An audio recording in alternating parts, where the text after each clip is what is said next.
પણ સાહેબ જીવનમાં બને છો. એક અબજોપતિની BMW ગાડી પાર્કિંગ લોટમાં પાર્ક કરેલી અને ગરીબનો છોકરો જોઈ ગયો. 5 વર્ષની ઉંમર, જેના ઘરમાં પોતાની માલિકીની સાયકલ નહોતી, એવો છોકરો.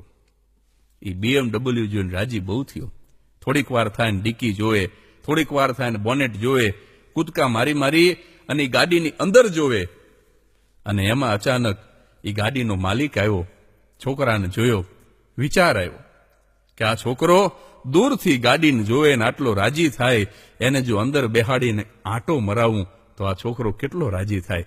એ અબજોપતિએ એ ગરીબના છોકરાને કીધું કે તારે બેસવું જ. અને 2 હાથ જોડીને છોકરો બોલ્યો, તો તમારો બહુ મોટો ઉપકાર થાય. અરે શું ઉપકાર ભલા માણસ, આવતો રહે. જાતે બારણું ખોલ્યું. પુરુષ જ્યારે બારણું ખોલે ત્યારે 2માંથી એક વસ્તુ સમજવી, કાં ગાડી નવી હોય કાં લાડી નવી હોય. લાડી નવી હોય ત્યારે ગોધન બારણું ખોલે અને ગાડી નવી હોય ત્યારે તો ખોલે જ. પણ આમાં નહોતી ગાડી નવી કે નહોતી લાડી સાહેબ, પણ એક હમદર્દી પડી હતી ગરીબના છોકરા માટેની. અબજોપતિએ બારણું ખોલ્યું અને એ છોકરાને બેસાડ્યો. ડ્રાઇવિંગ સીટ ઉપર પોતે બેઠો. ગાડી રોડ ઉપર ચડી. ગાડી ચલાવતા ચલાવતા એ અમીર માણસ ગરીબના છોકરાને પૂછે છે કે તને કેવું લાગે છે? અને એ છોકરો બીજી વખત બહુ સરસ જવાબ આપે છે કે હું સ્વર્ગમાં આવી ગયો હોય ને એવું લાગે છે. આનાથી સારું તો સ્વર્ગે નહીં હોય. બહુ મોંઘી હશે નહીં? આ ગાડી તમે કેટલા રૂપિયાની લીધી? જેની પાસે સાહેબ બાઇસિકલ નહોતી, BMW નો ભાવ પૂછે છે કે આ ગાડી તમે કેટલા રૂપિયાની લીધી?